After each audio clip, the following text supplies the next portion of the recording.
Good morning. Now, we have already completed Protista. We have discussed about the fungi. Now, the next phylum, which is Plantae and then Animalia. इन दो kingdom के बारे में बात करें, लेकिन इस chapter में प्लांट और एनिमल किंगडम के बारे में हमको बहुत ज्यादा डिस्कस नहीं करना। वो इसलिए नहीं करना है कि ऐसा नहीं कि इनको हम छोड़ दे रहे हैं, स्किप कर दे रहे हैं, क्योंकि जो नेक्स्ट थर्ड चैप्टर है वो पूरा का पूरा प्लांट किंगडम के ऊपर है और जो फोर्थ चैप्टर है वो पूरा का पूरा एनिमल किंगडम के ऊपर है। बस एक बेसिक देख लेते हैं। जो प्लांट किंगडम में होंगे तो क्या क्या कंडीशन होंगी इनकी? यूकैरियोटिक होंगे। सेम एनिमल भी क्या होगा? यूकैरियोटिक होगा। दूसरी क्या खासियत होगी इनकी कि ये मल्टीसेलुलर होंगे।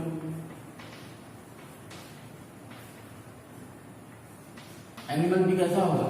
मल्टीसेलुलर होगा।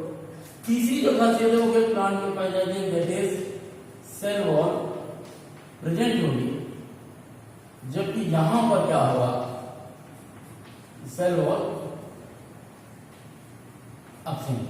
ये एक कंडीशन है जो हमको देखने को मिलेगी, क्योंकि सेल वॉल प्रेजेंट और एब्सेंट के कारण प्लांट और एनिमल किंगडम में अंतर आ जाएगा। तो जहां सेल वॉल एब्सेंट है वो एनिमल किंगडम हो जाएगा, स्वाभाविक है। तो यदि सेल वॉल मौजूद है तो वो या तो फंगस होगा या तो प्लांट होगा, और मल्टीसेलुलर है तो। और यदि यूनिसेलुलर हुआ यूकैरियोटिक तो प्रोटिस्टा में चला जाएगा। So eukaryotic multicellular cell wall absent वाली यदि स्टेज है तो आप उसे बिल्कुल ज्यादा समय गवाए आप उसे एनिमल किंगडम में रख सकते हैं।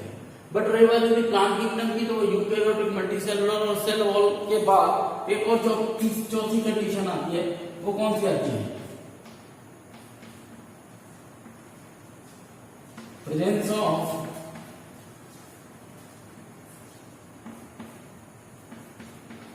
Photosynthetic pigment.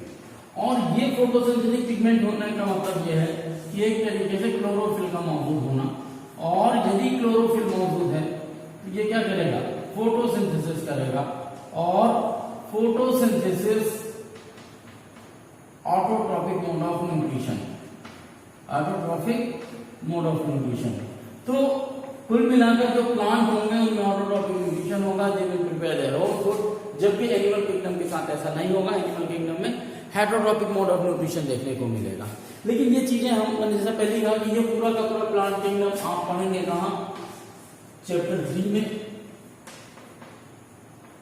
और ये पूरा पूरा एनिमल किंगडम हम फिर से डिस्कस करेंगे कहां? चैप्टर 4 में। इसलिए इस चैप्टर में हम इस पर बहुत ज्यादा दिमाग नहीं लगा। सो बात यह है कि तो यदि ऐसी बात है तो इसका मतलब चैप्टर खत्म हो गया। ये आंसर बिल्कुल सही बात है। हमने मोनेरा पढ़ लिया, हमने प्रोटिस्टा पढ़ लिया, हमने फंगस पढ़ लिया, हमने तीनों पढ़ लिया, तो ये चैप्टर खत्म हो गया। लेकिन कुछ ऐसी चीजें थी जो अभी तक डिस्कस नहीं की गई थी। कौन कौन सी वो चीजें थी जो विटकर साहब ने 5 किंगडम क्लासिफिकेशन में नहीं रखी? वो थे वायरसेस, वायराई, देन प्रायॉन्स, लाइकेन्स। अब बताती सर इनको क्यों नहीं रखा उन्होंने क्लासिफिकेशन? उसके पीछे कारण ये है, चाहे वायरस ले लीजिए, वायराइड ले लीजिए, प्लांट्स ले लीजिए, ये सभी ऐसे हैं जो कि नॉन लिविंग है, या यूं कहिए कि लिविंग कैटेगरी में आते ही नहीं। ये अलग बात है कि इनका इम्पैक्ट बहुत देखने को मिलता है आरबीन पर्सन, क्योंकि डिसीज कॉजिंग है, लेकिन ये लिविंग में नहीं आते थे, ये इस कैटेगरी में कहीं पे भी नहीं दिखते।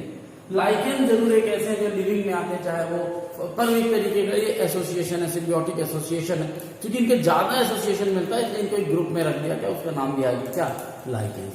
तो एक्चुअली में इस लास्ट टॉपिक में या इस लास्ट क्लास में हम इन्हीं के बारे में पढ़ेंगे, वायरस, वायराई, प्रायॉन्स और लाइकेन्स के बारे में। Is it okay? जहां तक हम स्टार्ट करें वायरस को लेकर, तो वायरस आपने कभी ना कभी आप इनकाउंटर हुए होंगे कॉमन कोल्ड्स। अब जो कॉमन कोल्ड है वो आपके शरीर में किसके कारण होता है? वायरस के कारण ही होता है। आई बस तो ये एक डिसीज कॉजिंग स्ट्रक्चर है जो हमको डिसीज कॉज करता है, और क्या कहलाता है? अफेक्ट होता है common.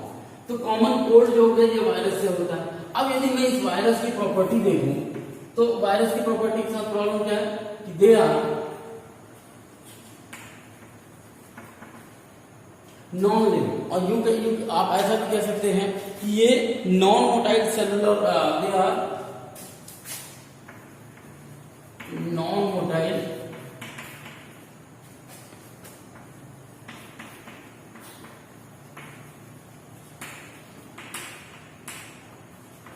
Cellular organisation.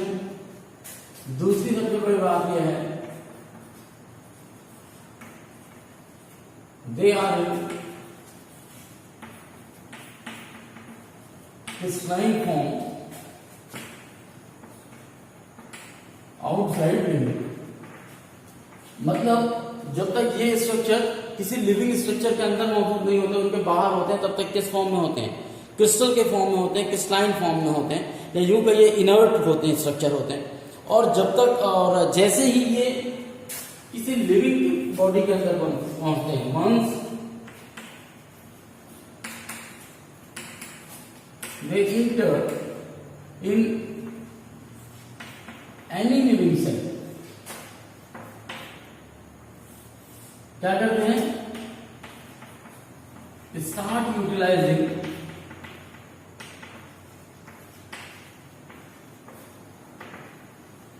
Machinery of living cell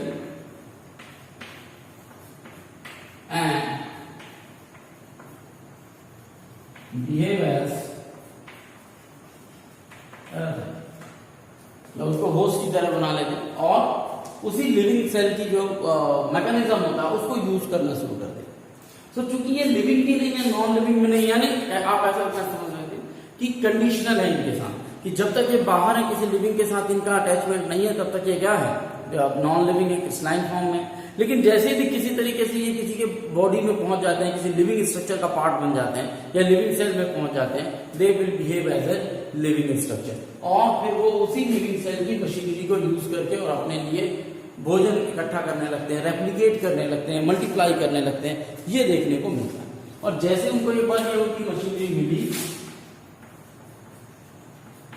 start replicating. और स्वाभाविक है जब रेप्लिकेट करेंगे तो अपना क्या करेंगे? नंबर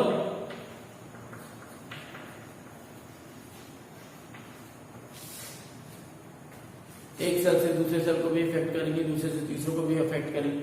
तो चूंकि इनकी नंबर बढ़ रहे हैं तो ये धीरे धीरे करके अपनी प्रोग्रेस करते जाते हैं, एक से दूसरे सेल, दूसरे से तीसरे सेल को अफेक्ट करते हैं। यदि इनको बाहर निकाल दिया जाए तो फिर एक क्रिस्टलाइन फॉर्म में आते हैं, तो भी किसी को कोई नुकसान नहीं। जहां तक वायरस की मैं बात करूं तो वायरस का जो लिटरली मीनिंग है वो क्या होता है? वेनम। आरिवासन, तो इनका लिटरली मीनिंग वेनम है और पॉइजनस फ्लूइड है।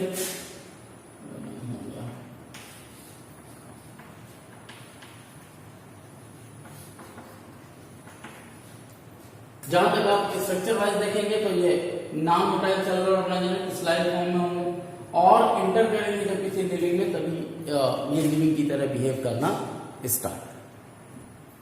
जहां तक शेप और साइज की बात करें तो आप ऐसे समझ सकते हैं कि टोबैको में एक डिसीज होती थी जिसको हम कहते थे, बाद में जब हमको पता चल गया तो उसका नाम था tobacco mosaic virus. Mosaic virus वो था जिससे वो डिसीज पहुंची। तो जब इस पौधे में डिसीज स्टार्ट हुई तो एक साइंटिस्ट है डीजे एवनोस्की, इन्होंने क्या किया उसको एक्सट्रैक्ट करने की कोशिश की, भाई आखिर ये बीमारी किससे है। तो उस समय तक बैक्टीरिया ही सबसे स्मॉलेस्ट ऑर्गेनिज्म के तौर पर जाने जाते थे, या पता था, या उनको पता था उनके बारे में। तो जो उन्होंने एक्सट्रैक्ट निकालने की कोशिश की, उसको इसको जो भी ये डिसीज कॉज करने वाला जो ऑर्गेनिज्म उसको निकालने की कोशिश की, तो उन्होंने किसका यूज किया? बैक्टीरियल या बैक्टीरिया फ्रूट फिल्टर का। बैक्टीरिया फ्रूट फिल्टर का काम यह था कि कोई भी चीज जो एक्सट्रैक्ट की गई है, क्रश की गई है, उसको बैक्टीरियल प्रूफ फिल्टर से पास कराया जाता था। तो ये माना जाता था कि बैक्टीरिया से छोटा कुछ भी नहीं है, तो सब ऊपर की तरफ रह जाएगा, बाकी जो फ्लूइड है वो नीचे की तरफ निकल जाएगा, और ये जो ऊपर की तरफ का फ्लूइड बना है इससे हम टेस्ट कर लेंगे। लेकिन पाया गया कि डीजे एवनोस्की ने जब ये कोशिश की तो उनको कुछ भी नहीं मिला, ऊपर वाले सरफेस में कुछ भी नहीं मिला। और उन्होंने कहा पता नहीं किससे हो रहा है। तो ये उन्होंने बताया कि कुछ तो है जो डिसीज कॉज कर रहा है, और जो बैक्टीरिया से भी क्या है, बैक्टीरिया प्रूफ फिल्टर को क्या किया, पास कर दिया, या पास हो गया कौन, ये वायरस। तब उन्होंने इवनोस्की ने कहा कि समथिंग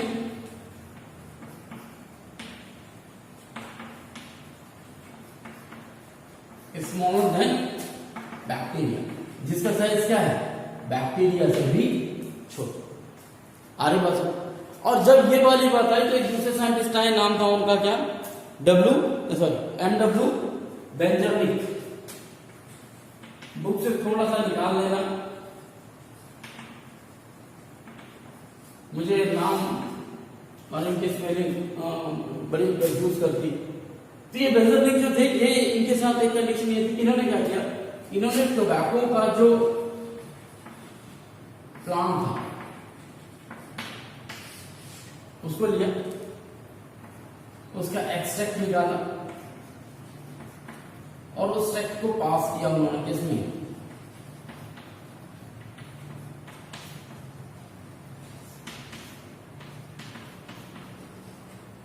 बैक्टीरियल प्रूफ फिल्टर। अब जो ऊपर की तरफ रह गया वो तो बैक्टीरिया, उससे बड़े जितने भी पार्टिकल रहे होंगे ऊपर रहेगा। जो फ्लूइड नीचे बचा, जो लिक्विड नीचे बचा, उसको उन्होंने इकट्ठा किया और इस लिक्विड को उन्होंने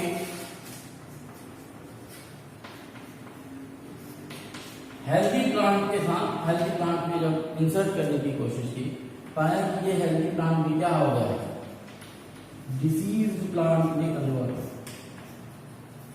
इसका मतलब इस लिक्विड में कुछ तो ऐसा था जो बैक्टीरियल प्रूफ फिल्टर से भी पास होकर आ गया, यानी बैक्टीरिया से भी छोटा था, और उसने हेल्दी प्लांट को भी क्या कर दिया, इन्फेक्टेड कर दिया। और इसीलिए एमडब्ल्यू बेंजामिन ने इस लिक्विड को, या जो भी सब्सटेंस था जो ये डिसीज कॉज कर रहा था, उसको उन्होंने इन्फेक्टिशियस लिक्विड का, इन्फेक्टिशियस डिजीज कॉजिंग या इन्फेक्टिशियस लिक्विड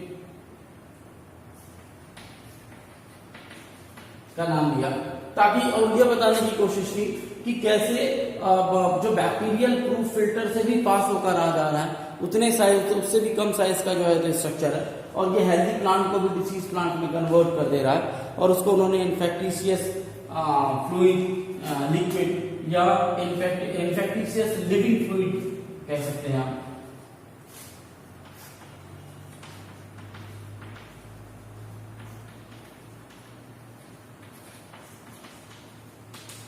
ये नाम है इन्फेक्टिशियस लिविंग फ्लूइड। क्यों? क्योंकि ये कुछ ऐसा था जो कहीं ना कहीं लिविंग भी था और इन्फेक्टिशियस भी था, दोनों काम भी कर रहा था, तो इन्फेक्टिशियस लिविंग फ्लूइड का नाम दिया। बाद में इन दो साइंटिस्ट के अलावा एक और साइंटिस्ट थे, उनका नाम था WM स्टैनले। तो जो WM स्टैनले थे,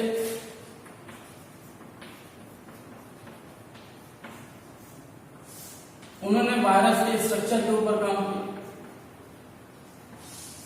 कि आखिर ये दिखता कैसे है, इसका स्ट्रक्चर क्या है, इसका शेप क्या है, उसके बारे में देखते हैं।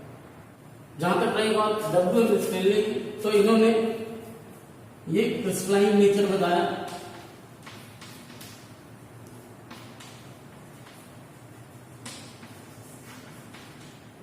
Of virus due to protein. अब जहां तक स्ट्रक्चर की बात कहें हम, तो in addition to protein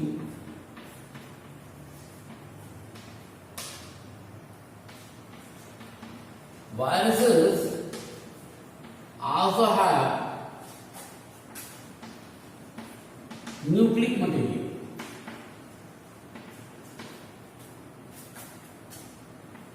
That is RNA and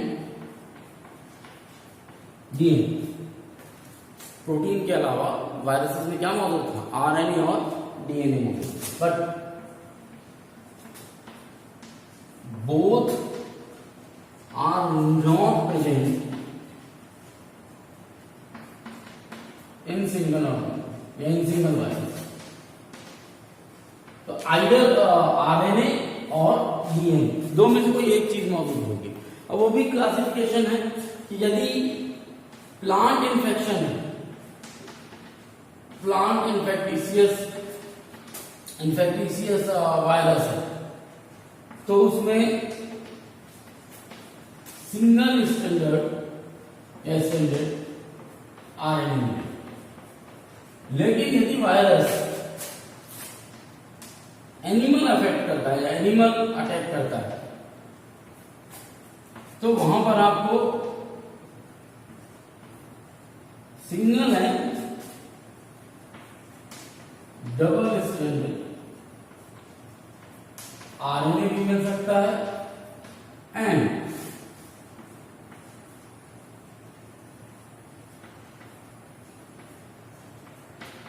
DNA. तो प्लांट में एक्सक्लूसिवली मानकर आप चलिए कि वहां पर जो वायरस अटैक करेगा वो आरएनए कैरी करेगा, लेकिन एनिमल के साथ में आरएनए वाला भी अटैक कर सकता है, कुछ केसेस में डीएनए वाला भी। जहां तक स्ट्रक्चर की यदि मैं बात करूं तो प्रोटीन जो है वो कैप्सोमियर का फॉर्मेशन करेगा। एक्चुअली में एक सिंगल स्ट्रक्चर को हम कैप्सिड कहते हैं और कैप्सिड वो बाद में फिर जाके कैप्सोमियर के फॉर्मेशन में होंगे, जो चारों तरफ से एक हेलिकल या रेक्टेंगुलर शेप में स्ट्रक्चर में उसको कवर करेगा। कुछ इस तरीके का, ऐसा समझ लीजिए। ये मान लीजिए न्यूक्लिक एसिड है और इसके चारों तरफ इस तरीके से हो।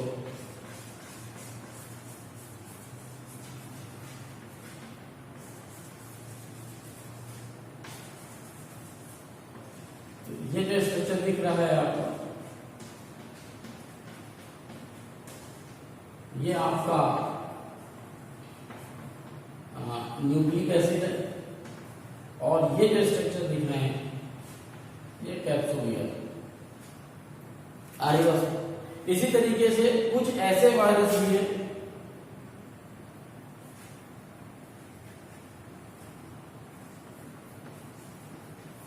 अटैक ऑन बैक्टीरिया, और ऐसे वायरसेस को हमने नाम दिया है क्या, bacteriophage. Those who can engulf the bacteria is known as bacteriophage virus. इसका डायग्राम यदि आप देखेंगे तो कुछ इस तरीके में देखने को मिलेगा।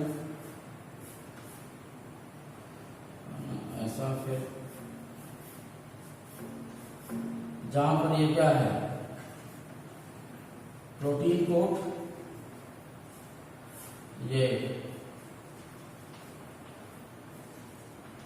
Nucleic acid. ये जो डायग्राम है बेस क्वेश्चन भी कभी पूछे तो आप कर पाएंगे। ये तो बात हुई वायरस के बारे में। कुछ याद रखने लायक चीज, प्रोटीन का बना होगा, आरएनए जेनेटिक मटेरियल या तो आरएनए होगा या तो डीएनए होगा। लेकिन यदि प्लांट में इफेक्ट करने वाला वायरस है तो आपको सिंगल स्ट्रैंडेड आरएनए पाया जाएगा। यदि एनिमल में अटैक करने वाला है तो सिंगल स्ट्रैंडेड आरएनए या डीएनए पाया जा सकता है। बैक्टीरियोफेज होता है, बैक्टीरियोफेज मतलब बैक्टीरिया को खाने वाला वायरस, और लास्ट में आता है कैप्सिड या कैप्सोमियर जो कि प्रोटीन स्ट्रक्चर है जो इसको एक क्रिस्टलाइन नेचर है तो वो प्रोवाइड करे। अब 1971 में टीओ डाइनर ने एक डिसीज, एक इन्फेक्टिशियस एजेंट खोजा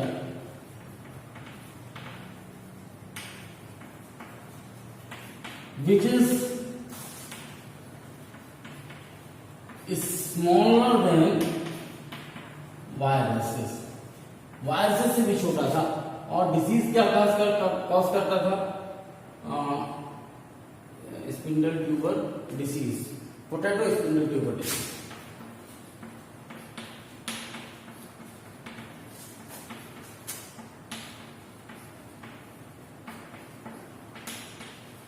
आंसर क्वेश्चन में पूछता है कौन सी डिसीज कॉज करता है, तो पोटैटो स्पिंडल ट्यूबर डिसीज जो है वो कॉज करने का काम करता है। Is it clear? Tuber disease, हाँ, ये वायरस करने का काम करता है। मजेदार बात कहती है ये वायरस से भी छोटा था। अब यदि इसकी मैं बात करूं वायरस की, it has lack of protein code. तो सबसे पहली बात, वायरस में आपको प्रोटीन कोड दिखता था, इसके पास प्रोटीन कोड भी नहीं। It is single strand RNA causing disease. यहां डीएनए भी नहीं, एक तो प्रोटीन का जो कोड था वायरस में वो भी नहीं है, केवल एक सिंगल स्ट्रैंड RNA है जो ये डिसीज कॉज कर रहा है। अरे मेरी बात सुन, और कोई प्रोटीन का कोड इसके ऊपर मौजूद नहीं। साथ ही साथ तीसरी, they have low molecular weight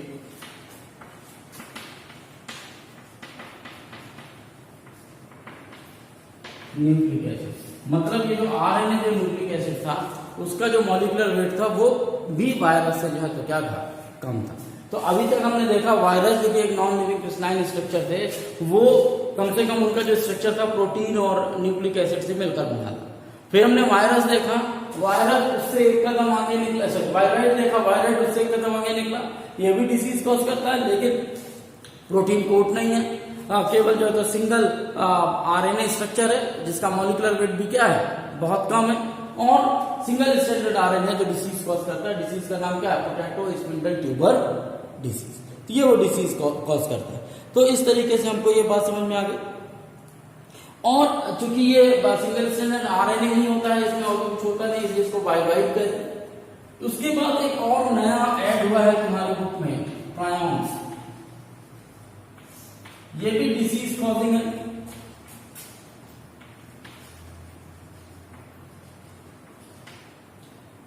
virus में प्रोटीन और न्यूक्लिक एसिड दोनों थे, वायराइड आते आते प्रोटीन कोड चला गया, केवल न्यूक्लिक एसिड था। प्रायोन्स के साथ कहा जाता है कि दे आर स्पेशल प्रोटीन।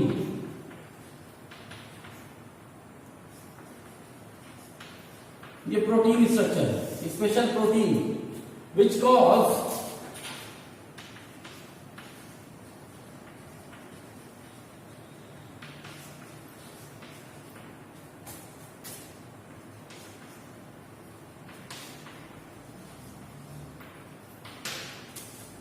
ये आप ऐसा समझिए कि फोल्डेड स्ट्रक्चर होता है। कैसा स्ट्रक्चर होता है, मिसफोल्ड कर दीजिए, मिसफोल्ड अदर देन प्रोटीन, मतलब प्रोटीन स्ट्रक्चर है, अपने तरीके से फोल्डेड है, और इसकी खासियत ये है कि ये हमारे बॉडी में आके हमारे बॉडी की नॉर्मल जो प्रोटीन स्ट्रक्चर होते हैं उनको भी मिसफोल्ड कर देता है, यानी जो उनका कंपोजिशन होना चाहिए, जो स्ट्रक्चर होना चाहिए, उसको डिटोरिएट कर देता है, जिसके कारण हमारे बॉडी में भी डिसीज दिखने लगते हैं। खासकर ब्रेन में बनने वाले प्रोटीन के साथ ये काम करता है कौन, प्रायोन्स।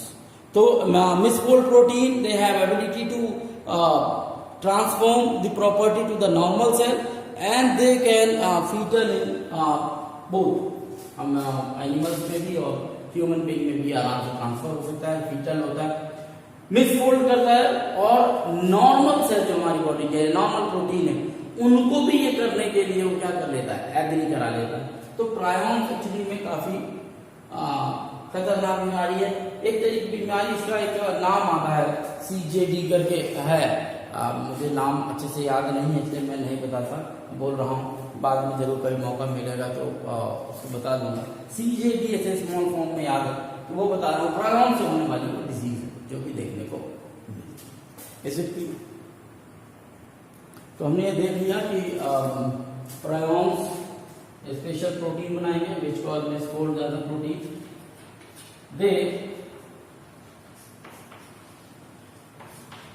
ट्रांसफर दिस प्रॉपर्टी, कौन सी property, misfold, property of misfold to normal cell of brain. Brain की जो नॉर्मल सेल होती है उन्हीं प्रॉपर्टी को क्या कर देती है, ट्रांसफर कर देती है, जिससे वहां पर भी मिसफोल्ड होने लगता है, और जब ब्रेन में मिसफोल्ड शुरू होता है तो पूरा का पूरा सिस्टम ही जो है तो वो गड़बड़ होने लगता है। ये प्रोसेस हमको देखने को मिला। So we have discuss virus, we have discuss viroid, we have discuss prions, last एक बचता है वो क्या है, लाइकेंस। जैसे हमने लास्ट क्लास में भी बात की थी कि जहां तक हम लाइकेंस की बात यदि करें तो लाइकेंस में क्या होगा कि लाइकेंस में दो चीजों का एसोसिएशन है। किसका किसका? Fungal plus L. क्योंकि फंगस के पास क्या मौजूद है? रूट से अवेलेबल है। एल्गा के पास क्या है?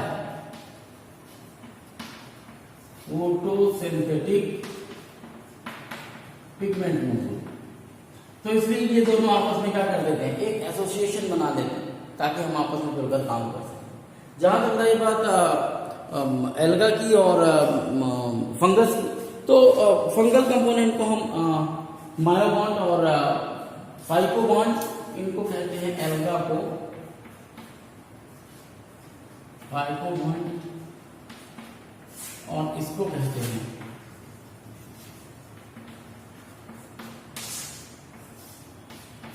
चूंकि यहां फोटोसिंथेसिस हो सकता है इसलिए माइक्रोबायोन्ट और फाइकोबायोन्ट नाम आया है। तो माइक्रोबायोन्ट और फाइकोबायोन्ट वर्ड यूज किया जाता है एल्गा के लिए क्योंकि फोटोसिंथेसिस करती है और ये वाटर का एग्जाम करते हैं। तो आप ऐसा समझ जाइए कि नीचे की तरफ फंगस होता है, ऊपर की तरफ एल्गा होता है। तो ये एल्गल पोर्शन है और ये फंगल पोर्शन है। तो फंगस का काम क्या होता है? जो उसके राइजोइड्स होते हैं या रूट लाइक स्ट्रक्चर होते हैं उनसे ये क्या करता है? रूट के थ्रू वाटर एब्जॉर्प्शन करता है और सनलाइट लेके ये एल्गा क्या करता है? फोटोसिंथेसिस करता है। तो इस तरीके से ये दोनों के दोनों अपनी लाइफ आसानी से सरवाइव कर लेते हैं। क्योंकि लाइकेंस के साथ एक खासियत है कि ये जितने भी लाइकेंस हैं they only grow in pollution free environment। क्योंकि ये पॉल्यूशन फ्री एनवायरनमेंट में ग्रो करते हैं इसलिए इनको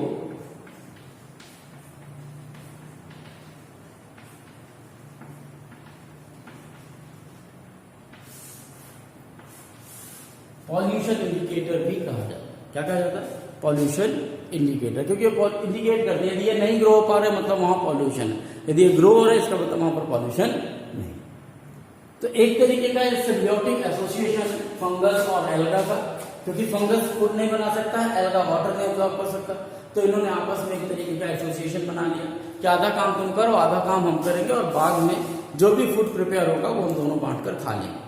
और इस तरीके के बहुत सारे फंगस बहुत सारे एल्गा के साथ एसोसिएशन करते हैं और ये large group of this association is known as lichens. तो ये चार अलग तरीके से जो चीजें थी जो हमने विटकर साहब ने क्लासिफिकेशन में कहीं इनको नहीं रखा उनके बारे में डिस्कस किया। नेक्स्ट क्लास में हम बात करेंगे प्लांट क्लासिफिकेशन के ऊपर। तब तक के लिए हैव अ नाइस डे।